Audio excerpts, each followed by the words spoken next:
everyone. Thank you so much for attending the Ask a Dietitian Supporting Educator Nutrition and Wellbeing webinar. We're going to get started. Thank you, everyone, for attending. Welcome and thank you for joining us. My name is Andrea Haefele, and I am a health and physical education teacher, currently on secondment as a health and phys ed curriculum consultant with OPHEA.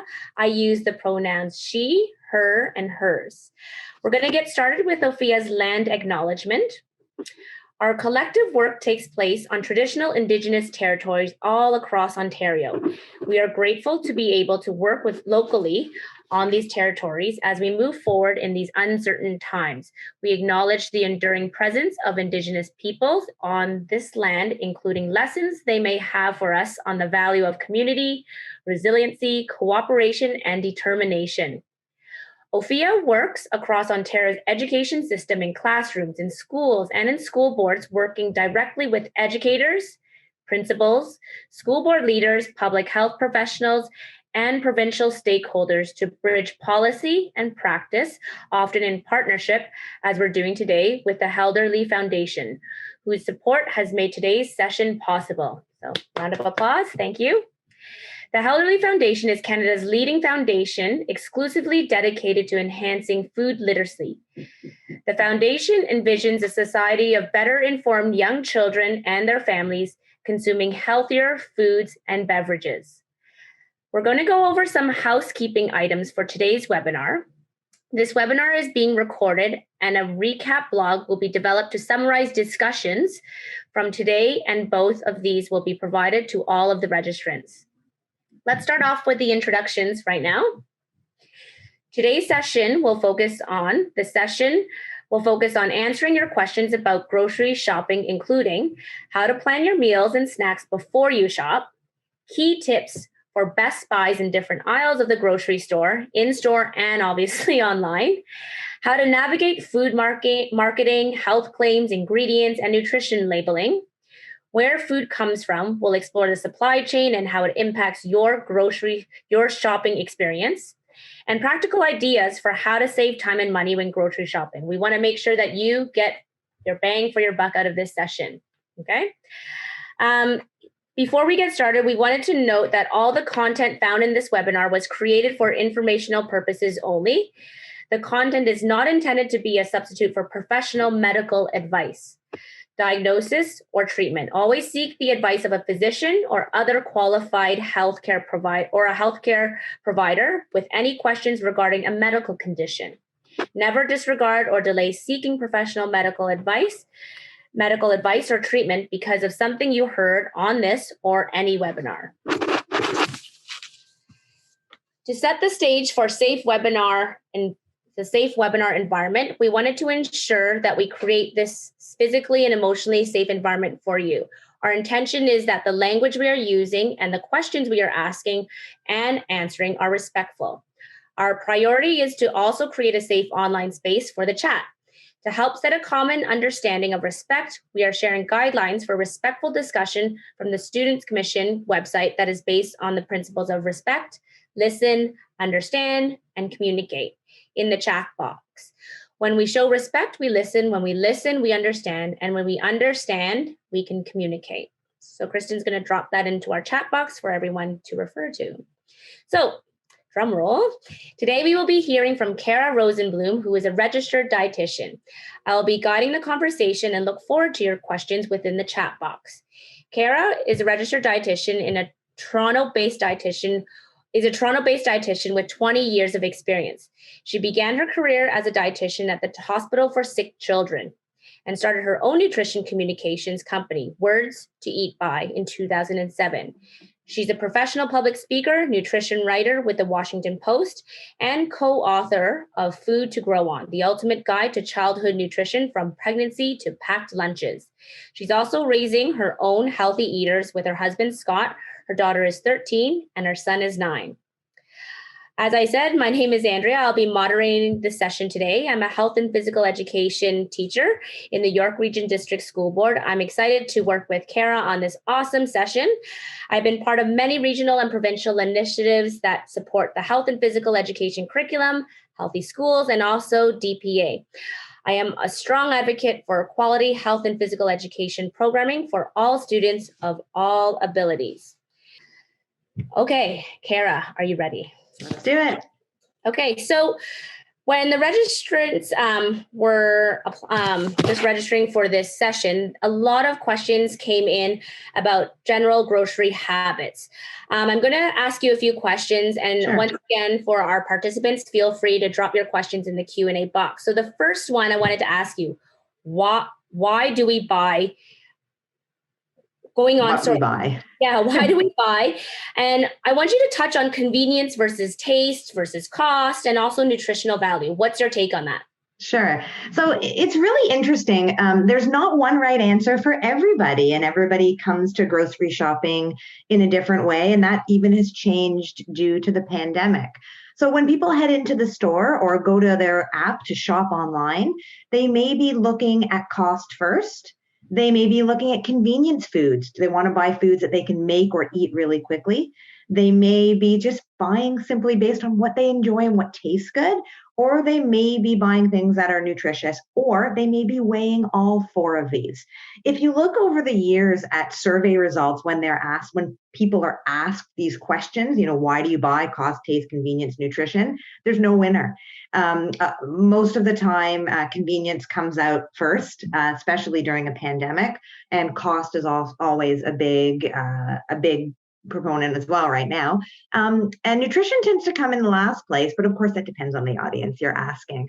So it's really a balance of these four things. And as I talk through grocery habits on this presentation, I'm going to keep in mind cost, convenience, taste, and nutrition. So I'm going to try to balance those four out because everybody on the call may be coming in with a different why I buy answer. Thank you. And it's interesting, like right away as an educator, I think about what the students are learning in the curriculum and how they're making healthy choices. And what my definition of healthy choices is as a parent versus a child who might be living in a different community is very different. So I like how you're balancing the topic of cost versus convenience, which brings me to another question. How can we shop for nutritious ingredients to help us make healthier meals and snacks? So when I think about whole versus processed versus ultra processed foods, what's your take on that? So I actually, anticipating the question and getting a kind of a look at the questions beforehand, I actually put together a slide that I'm going to share with you that's going to help me answer the question. And can you see the screen? Is that coming up all right? Yep, thumbs up. Perfect. Okay. So it's really interesting to figure out when you're grocery shopping what you're going to put in your cart, because what you shop for is going to inform what you're going to eat at home, what foods you're going to prepare for meals, what you're going to snack on. So especially during a pandemic where I know a lot of people are online schooling and a lot of people are working from home, whether you're not an educator, your spouse or your children are home as well. A lot of us are at home more often. So grocery shopping is sort of like that gatekeeper to what foods we're going to eat. We're going to eat what we have. And that's why when you go to the grocery store, you want to make smart choices that are going to help you have foods that are affordable, have foods that are accessible, have foods that are convenient to prepare. You're not going to buy certain foods if you don't know how to prepare them, unless you have tons of time to do online learning for how to cook, and foods that are somewhat nutritious as well, because during a pandemic, we want to keep ourselves healthy. So when you think about Canada's Food Guide Plate, I'm just going to go to that slide for a second. When you think about Canada's Food Guide Plate and how you want to build your meals, this is the basic model of meals and snacks. You want to make sure there's lots of fruits and vegetables that fill about half your plate or bowl. You want to make sure there's protein foods on a quarter of your plate, and you want to make sure there's whole grain foods on a quarter of your plate. So now take that image into the grocery store and say, okay, what am I filling my cart with? Or when I'm online shopping, what foods am I choosing most often? And you want to be choosing foods like fruits and vegetables, protein foods, and whole grains to fill out those parts of your plate. So when you're making those options, you want to keep those things in mind, and you want your grocery cart to kind of look like that. Fill half of it with fruits and vegetables, a quarter of it with some kind of grains, and a quarter of it with protein foods. And then when you're home, you'll have those foods at the ready for you to eat. The next layer that we have to put on this is, well, which foods, are all fruits and vegetables the same? Does it matter which protein we buy? And what we're going to do as this webinar proceeds is we're going to kind of navigate each of these aisles in the grocery store. We're going to talk a little bit about fruits and vegetables, talk a little bit about which grains or which proteins or which oil to have. But I want you kind of to remember this arrowed progression as we navigate the grocery store. And that is this. Foods are classified into 3 types based on how processed they are.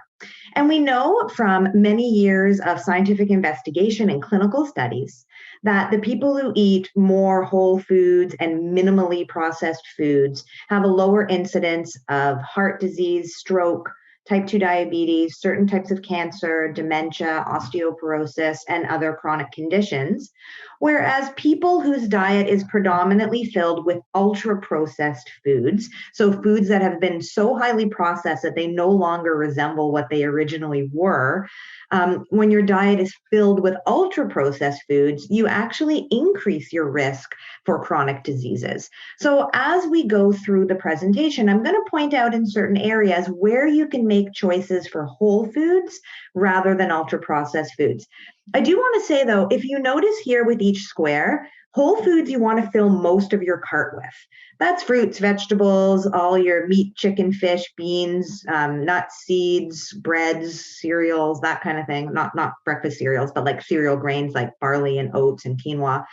And then you want to put some processed foods in there too. Now, a processed food is different than an ultra-processed food.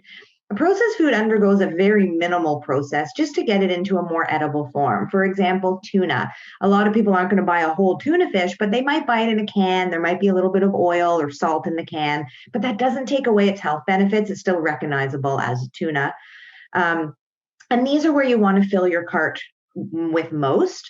And then ultra processed foods, you can have some. There's always room in the diet for foods that we eat more for pleasure and convenience rather than for nutrition. And as I told you at the beginning, I'm going to be balancing convenience and taste and health. And the ultra processed foods check the boxes for taste, delicious. They check the boxes for convenience. They're ready made. Think about like a box of ready-made or box of macaroni and cheese that's quick to make, or chicken nuggets or pizza that you warm up in the oven or the microwave. These are ready-made foods and they're considered ultra-processed. So you notice there's still a square here. I'm not ever saying don't have them. I'm just saying when you're grocery shopping, you want to choose more whole foods if your goal at the grocery store is predominantly about nutrition. If your goal is about convenience, it's more the ultra processed foods, but that's not going to be as good for your overall physical health. So there's room for all of these foods in the diet, but if your goal is nutrition, then you want to choose predominantly whole foods, certainly some processed foods, they make life easier, but a little bit fewer of the ultra processed foods. Thank you. Just the quick image for the 3 squares and how the size of it and the arrows really shows me the food origins, the nutritional value from each of the categories, and how it balances the amount of nutritional value I get from each of the ones. And then and it decreases, right? Exactly. And it's nice that you're not categorizing as good or bad, but there are benefits to all 3, right? And it ties in with my next question for you in terms of tips for meal planning before you shop. So I'm going to give a personal example here. I need to get it done. I need to get it done fast. I need to put food into my cart and get out of the grocery store fast. So share some easy tips and tricks that you have to plan meals before I go shopping. Yeah, and that's basically it. What I do with my family is on Sunday night when we're eating dinner, I take out either a piece of paper, or you can download an app if you're more of an app person, and we write down Monday, Tuesday, Wednesday, Thursday, Friday, and with the children we decide what we're going to eat. Monday, this is just for dinner. Monday, Tuesday, Wednesday, Thursday, and Friday, and then I make my grocery list based on the ingredients that I know I'm going to need. What that does for me is I'm busy, I'm working all day, my kids are doing online virtual school, and we're all busy. So if 4:30, 5 o'clock rolls around and I have absolutely no idea what I'm going to make for dinner, I start to get in a panic like most people do.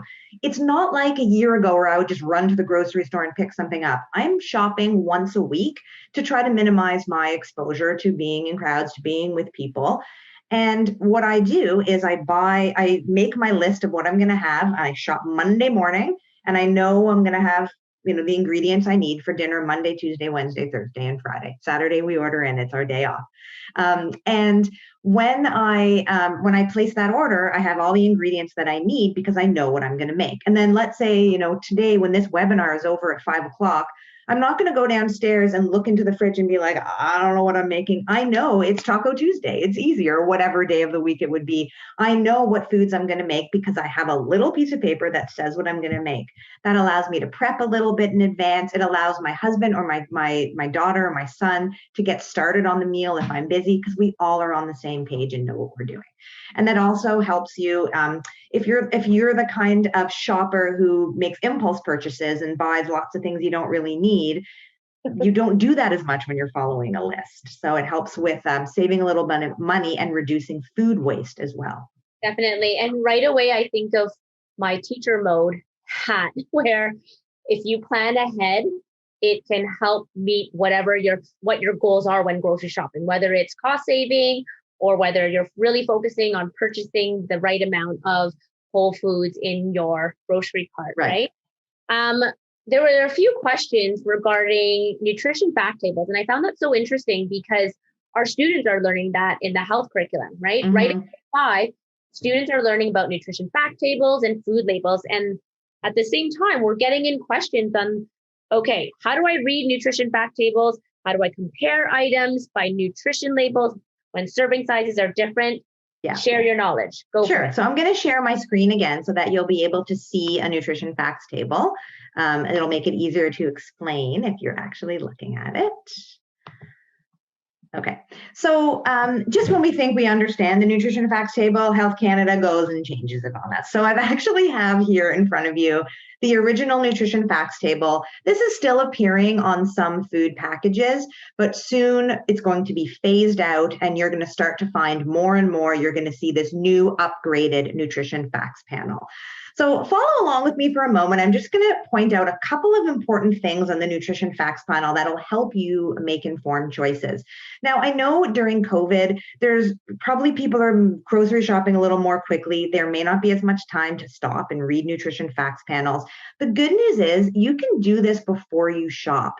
If you have a grocery app, most of them, for most items on a grocery app, there's a little button you can press for nutrition and ingredients. And nutrition facts panels are right in the palm of your hand in your cell phone, so you can look at it before you order foods.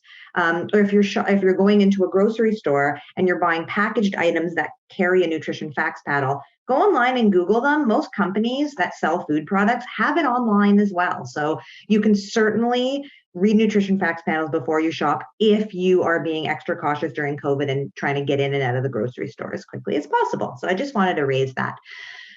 So the most important thing for the nutrition facts panel, which most people don't know, and I know there's a few people online right now who will be like, oh my God, I never even thought of that, is the serving size. So the very first big, bold red arrow is pointing to 1 cup.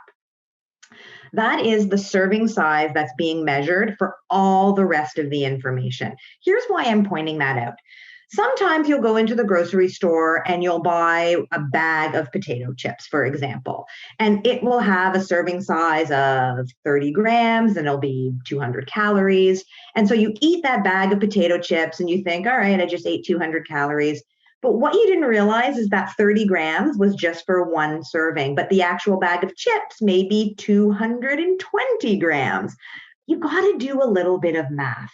The nutrition facts panel doesn't necessarily measure the entire contents of what you're consuming. It just measures a small serving size. So you have to be really cognizant, if this is interesting to you, of looking at how much is being measured in what you're reading. So the calories and the fat and the carbs and the protein are only for that specific serving size that's pointed out in the top row. In the new nutrition facts panel, they are making that serving size larger.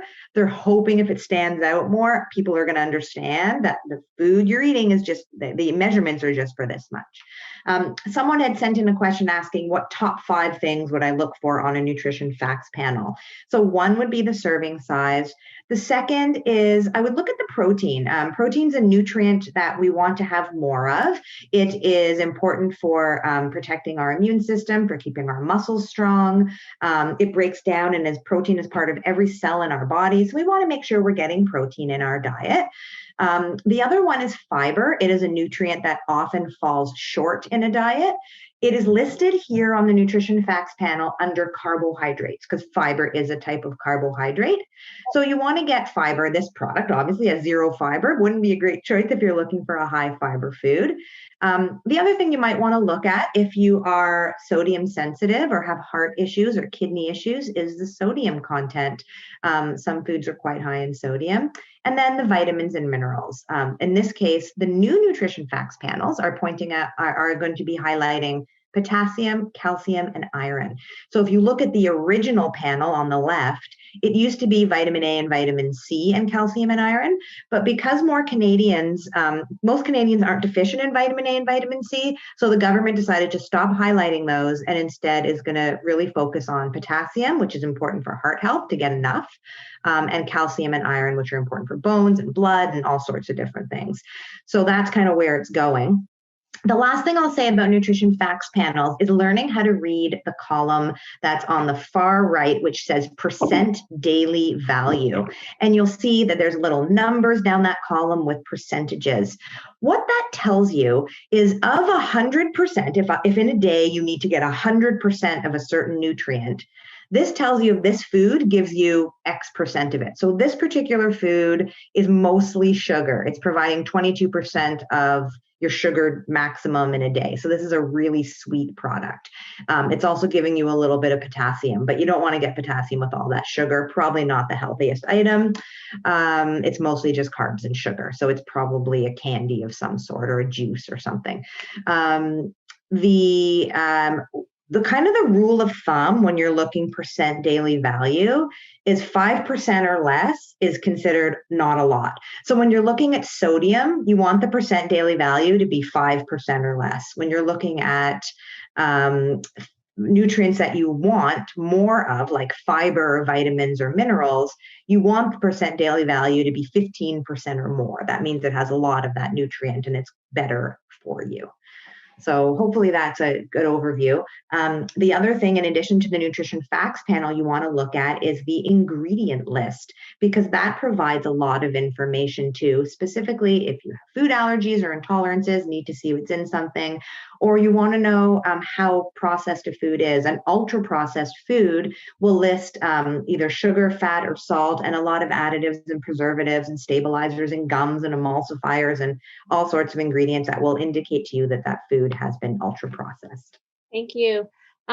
While you were talking about nutrition fat labels, a few questions came in regarding that. One of our participants asked, how do we decipher the serving size when we are using it as in ingredients in a larger meal? So how does that work? Sorry, can you ask the question again? How do we decipher the serving size when we are using it as ingredients in a larger meal? I don't think I understand what I think they mean is if I were to buy a package of frozen vegetables, and correct me if I'm wrong for the person who I'm asking, rephrasing the question, whatever they say on the nutrition fact tables, but I'm using only, let's just say, 2 cups of it into a bigger meal. How would that play when I'm serving a family? Right? In terms of. I guess this is where the disconnect is with what I'm saying when I'm thinking. For me, the easiest way to manage your meals and snacks is to remember that food guide plate where you're filling your meals. I'm just going to open it again, where you're filling your plate with fruits and vegetables on half your plate and protein on a quarter and grains on a quarter.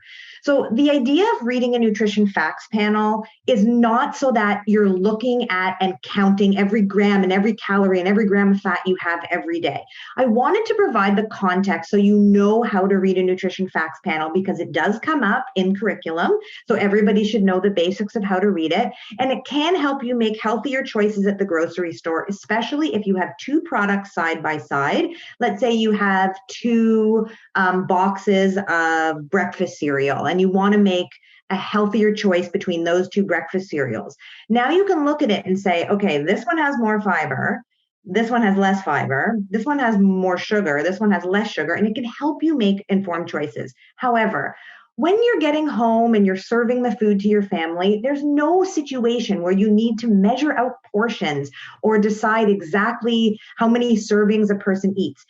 Just because the government has decided that this particular box of cereal, a serving is 3/4 of a cup, that doesn't mean you as an individual can only eat 3/4 of a cup. You are the person who controls your plate and your intake.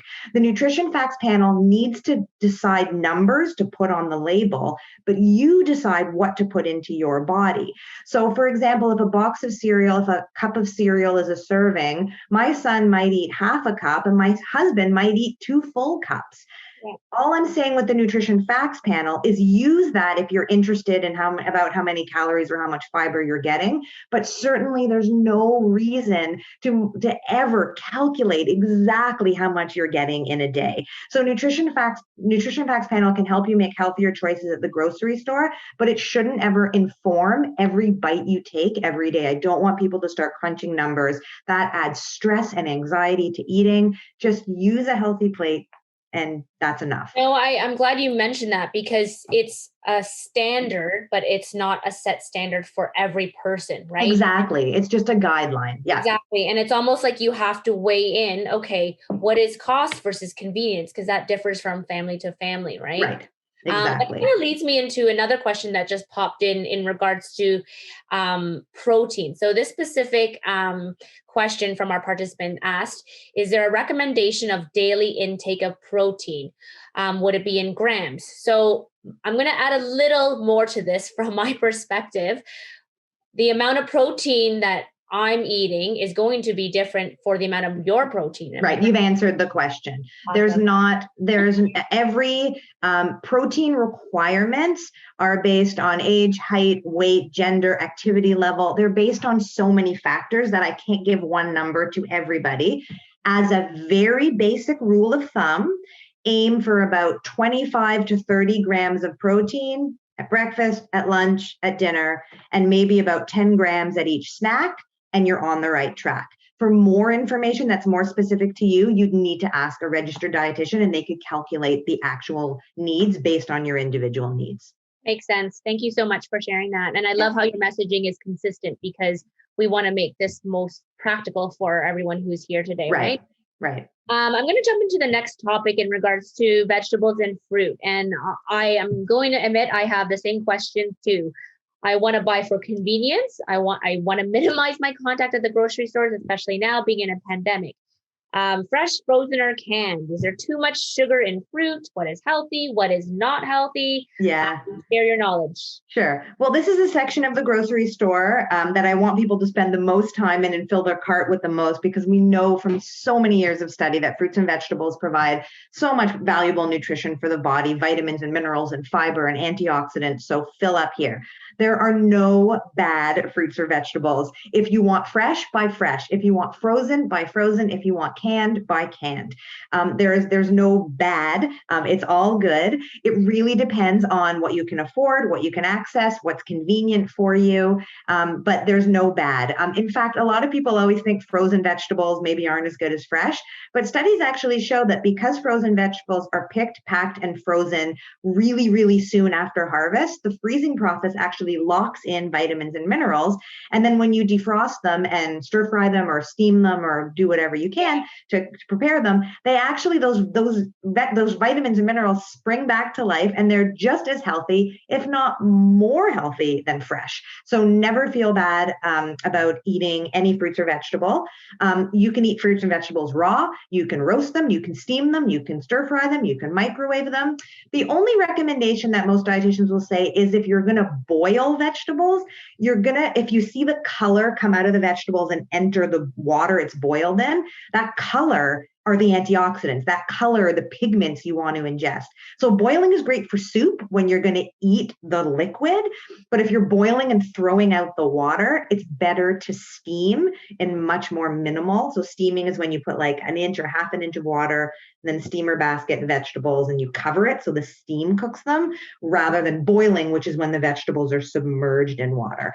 But fresh, frozen, canned, it's all good. If you do choose canned, the one thing is if you're salt sensitive is to choose lower sodium options. And I see that in the canned aisle when purchasing canned vegetables. Yeah. But if it's all they have is vegetables that are salty, then just give them a rinse. You're good to go. Thank you. And I'm also going to bring back the learning to what the students are learning in regards to the Canada's Food Guide. And I always like the image of the plate that you showed at the beginning of our session, right? Half of the plate, half of your grocery cart, right? Right. Thank you. Yeah. We have a question that just came in. How much is too much fruit on your oatmeal daily if you are monitoring your sugar for diabetics? So that's a very specific and individualized question that I couldn't possibly answer because it would depend on specific insulin requirements. That's a question for a dietitian that I just wouldn't be able to answer without knowing a complete medical history. For sure. And if Kristen could share where someone can go to, or maybe refer back to your own medical practitioner to get. Well, anybody who has diabetes in Ontario through OPHEA, they have access for free to a registered dietitian through a diabetes education center. So you would ask their dietitian there. If you don't have a dietitian, whoever asked the question, ask your doctor for a referral to the local diabetes education center, and you will have a dietitian assigned to help you with all of those questions. And There's no charge. It's all covered by OPHEA. And there was another question that came in, and I'm pretty sure you answered. I just wanted to double check with you. This participant asked, what is the best way to cook vegetables in order to keep their nutritional value? So I would say stir frying, steaming, roasting, anything like that. Anything where they're not totally submerged in water. Yeah. And I always remember back when I was in elementary school, our health education teacher said, have a rainbow on your plate, right? You want to keep it colorful because all those colors are packed with nutrition. Right? Exactly. Yeah. Okay. I mean, variety is always that's why I say in the fruits and vegetables section, go crazy. Choose a whole bunch of different fruits and vegetables with all different colors because they all have different health benefits for the body. Keep it colorful. There was another participant that is asking, the same one actually, regarding fruit, and this person is just asking for generally monitoring fruit intake. Is there such thing as too much fruit intake? Well, there's such thing as too much of anything, of course. So it's the basic rule of thumb. At meals and snacks, you want to fill half of your plate with vegetables and fruit. So if your whole plate is fruit at 3 meals a day, then you're not following the plate model and you're going to be getting too much fruit. So of course, you can get too much of anything. But if you are filling, half of your half plate, so a quarter of your plate with fruit, or you're having fruit at snacks, you're not going to get too much. In my 20 years of practice, I've yet to see anybody getting too much fruit. It's really the opposite that's true. People are just not getting enough fruits and vegetables in our society. So it's not really a concern. Of course, for somebody who has diabetes, it might be different because sugar may affect your particular blood glucose levels. That's something that I wouldn't be able to comment on. Yeah. No, thank you. And it's really nice to hear that. What are the tips and tricks when eating vegetables and fruits to ensure that you get the most from what you're eating, right? Boiling versus all the other ways to cook your food. Thank you for clarifying that. Mm-hmm. Which brings me to another question is juicing generally another good way to get minerals or vitamins from vegetables and fruits? So if you were to go that route, what's your take on it? Yeah. So there's a big difference between juicing and making a smoothie. So I'm going to kind of talk through both. So Most of the time, if somebody is drinking juice or juicing at home, what that means is they're squeezing the liquid and the sugar out of fruit and they're throwing away the fibrous pulp. So what you're left with is sugary water, which does have some vitamins and minerals in it, but you're taking the fiber and you're discarding it. So I'm not a huge proponent of juicing when you're throwing away the fiber. If you're going to eat that in some other format, in some other way, then that would be better. But what happens when you're juicing is you are getting a high quantity of sugar if you are juicing exclusively fruit. So what I would recommend if someone wants to make juice at home is to choose some ingredients that aren't as high in sugar. So consider juicing celery and cucumbers and kale and spinach and lemon.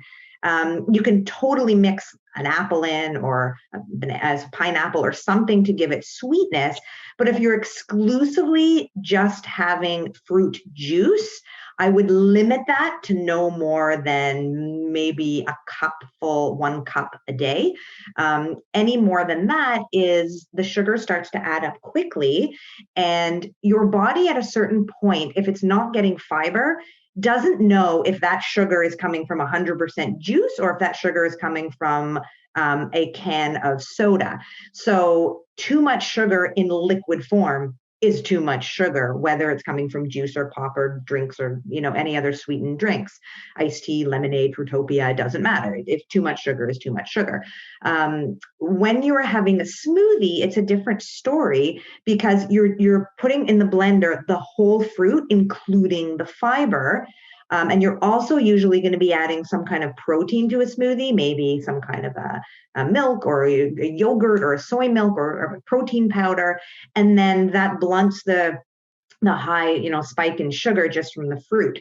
So I would say I would prefer smoothies to juices. And if you are juicing pure fruit, do not consume more than a cup a day. At a cup a day, it's a fine way to get vitamins and minerals, but I always recommend whole fruit over juice because the whole fruit contains the fiber and the juice doesn't. Yeah, it's almost like what we're teaching the students in class in regards to making healthy choices, right? And what does that food choice look like versus apple versus a juiced apple versus, I don't know, applesauce in a packaged. Right. And that really speaks to the first slide about whole, processed, and ultra processed. Your whole food would be the apple, and your processed food would be the applesauce, and your ultra processed food would be Apple Jacks or apple pie. Yeah. Another juicing seems to be a hot topic. There's a question about vegetable juicing. So juicing vegetables. Yeah, it's a much better option. Yeah. And tell us why. Is there an easy way? There's less sugar in vegetables. And that's basically the reason. There's just less sugars and fewer calories. Thank you. I'm going to take you to a tour when I'm going grocery shopping. And I'm right at the back of the grocery store where the bakery aisle is. And we did have a lot of questions regarding bakery. So breads, flours, etc. Which breads are best to buy? So I'm always a fan of whole grain breads, but when we go back to our chat of processed versus ultra processed, there are breads in both categories. So a basic good for you bread, a processed bread would have something like flour, water, some yeast, maybe some salt or sugar. That would be a bread baked in a bakery or one of like kind of the baguette loaves or a bagel or something that's freshly baked.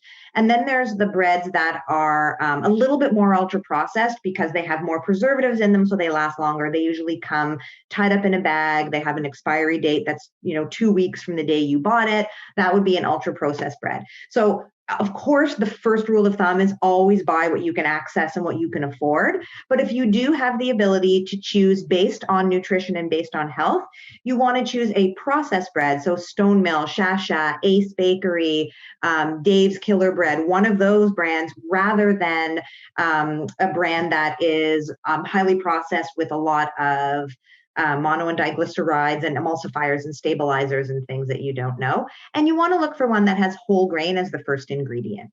Thank you. What if you're making your own bread? Do you have any recommendations in regards to the flour I'm using? I actually tried it. You can definitely choose whole grain flours. The fun thing these days is that grocery stores are filled with options beyond wheat flour. So if you are a baker and you want to experiment with oat flour, barley flour, rye flour, those are your gluten-containing flours. And if you're gluten-free, people might want to look for brown rice flour and tapioca flour and all sorts of other gluten-free grains, quinoa flour. My biggest rule of thumb when baking is if you are going to substitute a flour, don't take a recipe that you know works with wheat flour and then substitute another flour. Find a recipe that's already been tested with the different flour. It will always work better because the flours are really fickle. The gluten-free flours, gluten provides elasticity to bread. So the gluten-free flours, you need to put in things like xanthan gum and thickeners to make them work. I will say one note, the reason I'm mentioning gluten is specifically for people who have the autoimmune condition celiac disease or who are on a gluten-free diet for a gluten sensitivity. I am not in any way, shape, or form recommending gluten-free diets for anybody else. There is no advantage to cutting gluten out of your diet unless you have a specific medical condition that requires you not to eat gluten. So just to make that clear, I'm not suggesting anyone buys gluten-free bread unless they are told that they need to or that they feel that they have a reason to have a gastroenterologist check it out if they have a gluten intolerance. Thank you. It's very interesting, the whole concept of gluten-free flour and whole grain and bread flour, right? Just a little side note, I tried baking bread and I did exactly what you said not to do, and I substituted it and it didn't rise. So doesn't work. Which this session was before that when I tried. Okay, so I'm going to tour around to the back of the grocery store where fresh meat, poultry, fish, and a lot of questions regarding hormones, antibiotics. Share what your knowledge is with that and some tips and tricks when I go down that aisle. Yeah, I'm going to share my screen for that because I actually have a little chart that people find really helpful. Yep. I have a lot of people ask me, the most common question I get in this area of the grocery store is, there's so many different packages that say no added hormones, no antibiotics, free range, cage run, free range. There's so many buzzwords and marketing words that people go shopping and they have no idea what to buy. So let me first say that 99% of those things are pure marketing. They do not have a lot of meaning in terms of nutrition of meat, chicken, or fish. They are more about marketing. So when we talk about nutrition, they're not going to make a big difference. If we talk about cost, they're going to drive the cost up. So if you get an egg or a regular egg or a cage-free egg, which means the chicken didn't live in a cage, it's going to cost more money. Does it change the nutrition for the egg? It actually doesn't, but that's when ethics come into play. Maybe you are someone who feels bad for the way chickens are raised and you're looking at more of the animal welfare. That's a personal decision. What I want to address is when people ask me if they should be buying organic chicken, if there's hormones in the animals they're eating, if antibiotics are used, people are concerned about antibiotic resistance. So I'm going to just take a minute to go through that. The good news in Canada is, for the most part, hormones are not added into the feed of chicken, pork, dairy cows, or chickens who lay eggs. It is not allowed. Now, if any package of food ever says hormone-free, that is meaningless because every living creature naturally produces hormones. So it can't be hormone-free. What they're trying to tell you in that marketing is that there's no growth hormones added. The only farm livestock that can use growth hormones, according to the Canadian government, is beef. So there may be trace amounts of hormones in beef. If this is a concern to you, I'm not saying it has to be a concern, but some people are wondering if it is a concern to you. If you buy organically raised beef, they are not allowed by organic law to use growth hormones. So if it's a concern, use it. For any of the other animals, their hormones are not used, so it's not a concern. In terms of antibiotics, the concern here is antibiotic resistance in humans because we get so much of it in animals. There's not a lot in animals. Health Canada has very strict regulations about how much can be in animals. There are no antibiotics used when raising eggs. There can be antibiotics used to treat animals who get ill. Chickens, not egg farming chickens, but chickens raised to eat chicken meat, eat chicken like poultry. Chicken, pork, beef, and dairy cows, farmers are entitled to use antibiotics, but the meat or the milk that you ingest has very, very, very low residues of antibiotic according to government standards. Again, if even low trace amounts is a concern for you, you can buy organic, and then you do not have that issue, because organic farmers are not allowed to sell organic raised with antibiotics. They use them in a different way and don't sell them.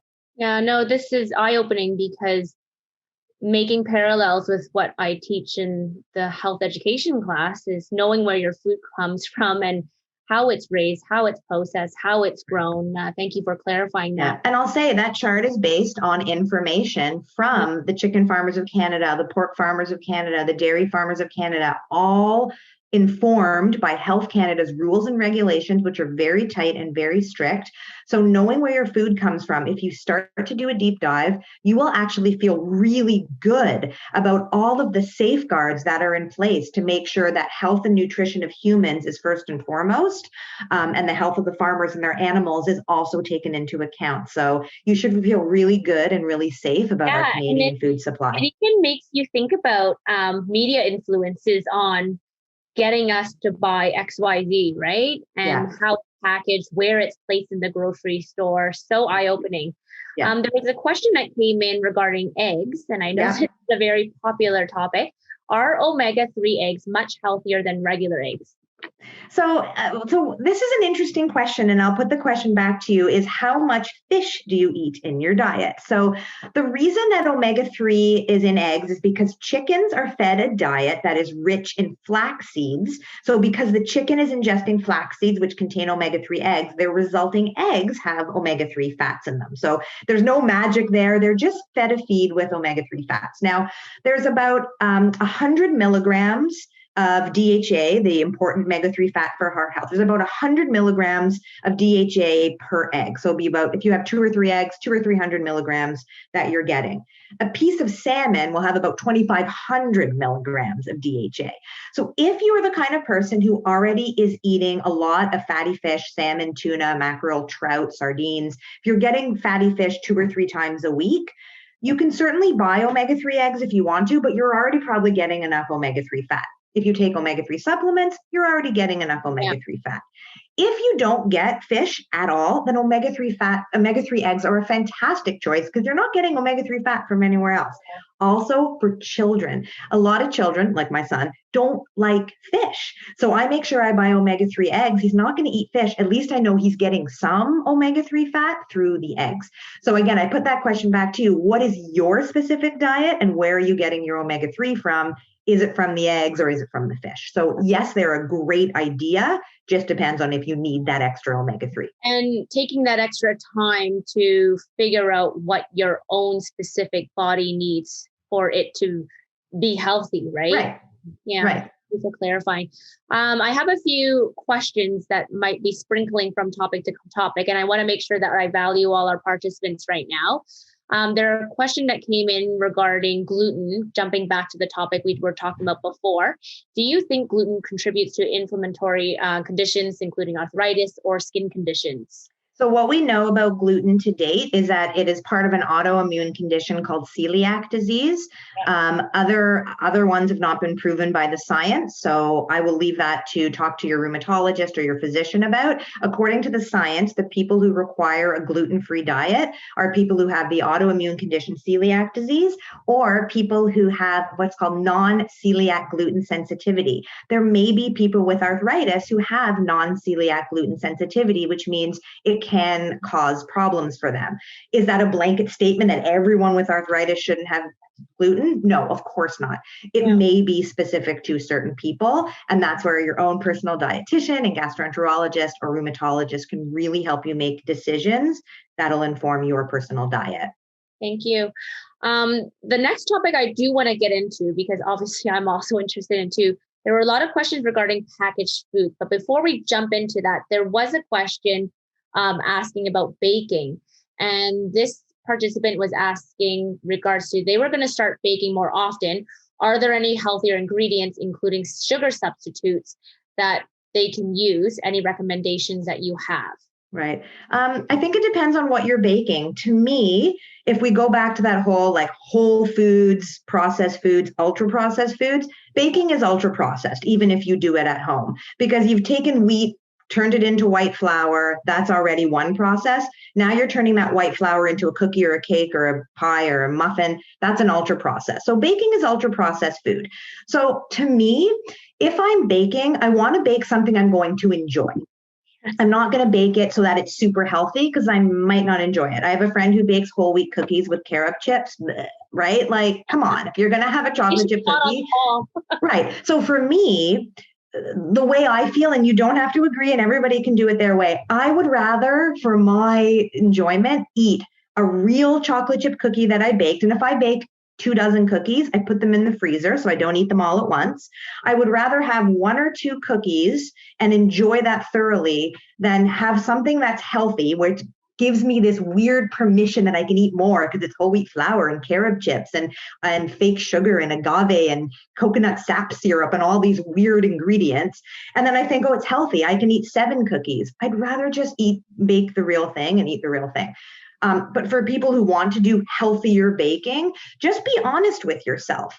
A cup of sugar, whether that sugar is white sugar, brown sugar, honey, molasses, maple syrup, agave syrup, it's sugar. If you're going to eat 7 cookies, you're going to get too much sugar. Sugar substitutes are an ultra processed food, and they are, you can bake with them. So your baked goods will have less sugar, but they will be even more of an ultra processed and food. Think about that chart you had at the beginning. Keep it in the category it's in. Nobody says don't do it, but just limit the amount you're going to have because it's going to be high in refined flours and sugar and butter and oil and fat and salt. Like, it's not a health food. I mean, if you can take whole oats and combine them with a little, I don't know, like, I mean, I'm sure there's ways to make healthier baked goods. That would be a Google search for healthier baked goods. But if it still has a cup of sugar and a stick of butter, it's a baked good. Let's call it what it is. Yeah. Thank you. And this jumps right into this packaged foods. And a lot of this connects right back what our students are learning in the health classroom. And I'm going to throw it in there. Media influences, marketing definitely affects food choice and also purchasing for us as adults. What is your take on packaged foods when it comes to organic brands, regular brands? What should we consider? Any tips or tricks on that? Yeah, I think marketing plays a really, really big role here. I know different food packages with different colors and logos and characters on them can influence us to do different things. I will say this. You want to choose whole foods first, and you want to choose ultra processed foods the least. A lot of foods that come in bags and boxes are going to be ultra processed. The organic thing really gives foods what I call a health halo. It makes you think they're healthier than they are. And let me explain why that is. Organic in Canada, the organic logo is a method of farming. So if you see a food that has the USDA organic or the Canada organic logo, that means the farmers have to follow specific rules to give their food the status of organic. They can't use growth hormones. They can't use antibiotics. They can't use genetically modified seeds. They have to, not use pesticides or synthetic pesticides. So there's certain rules they have to follow. So imagine this, you have this organic food. Let's say you have an organic cookie, and it's made with organic flour and organic sugar and organic salt and organic butter, but it's still a cookie. So you think it's healthier because it's organic, but it's the exact same as the cookie beside it that wasn't grown organically. So from a nutrition point of view, organic does not make anything healthier. From an environmental point of view, foods that are grown organically are better for the planet. So again, it depends on why you're making choices at the grocery store. And when we talked about the reasons people make choice, it was cost, convenience, taste, and nutrition. How good it is for the planet doesn't even come into the top 4. So organic is definitely marketing, unless you are a huge environmentalist, in which case it's probably going to be why you make your purchase choices. But if you ever are in the grocery store and you think something's healthy because it's organic, remember there's organic Doritos, there's organic Kraft Dinner, there's organic Oreos. It doesn't mean they're health foods. It just means they were grown and prepared using organically grown ingredients. Thank you. I'm going to jump into our last topic about fats and oils. There were a few questions regarding that and cooking oils and what's best for our heart health. Can you quickly, in 2 minutes, share your knowledge on that? I happen to have a slide on that. So what I did together, and you can get this slide for yourself, it is at canolaeatwell.com. It's comparing dietary fats, and it just talks about how oils have different percentages of saturated, which you want to get less of, a little bit less of, and monounsaturated or polyunsaturated, which you want to get more of. So when you're choosing a cooking oil, the ones that come sort of at the top of the heap for the best choices are olive oil, canola oil, safflower oil. Flaxseed oil is a good choice too. It is an expensive oil and it's mostly omega-3 fat. So it's not meant for cooking. It's only meant to use on salads. So those are kind of the top oils I recommend. And if we had more, I'd get into more detail, but I'm going to leave it at that. So avocado oil is not on this particular chart, but it's a good option as well. Thank you. Someone just asked about avocado oil. Yeah, great option. It's very similar to olive oil. Yep. And yeah. Okay, thank you. I'm just looking at my watch right now. It's 4:56. I do want to value everyone's time. It's late at night. We got to run back up to feed our own families. There will be more webinars and learning opportunities coming up this school year. So grateful for everyone attending today. Stay connected by signing up for our e-connection. My colleague, Kristen, will throw that into the chat box, and follow us on social media. Our handle is at OPHEA Canada. We are on Twitter and also Facebook and also Instagram. Stay tuned as we will be sharing the recap blog and recording from this webinar with you in March, mid-March.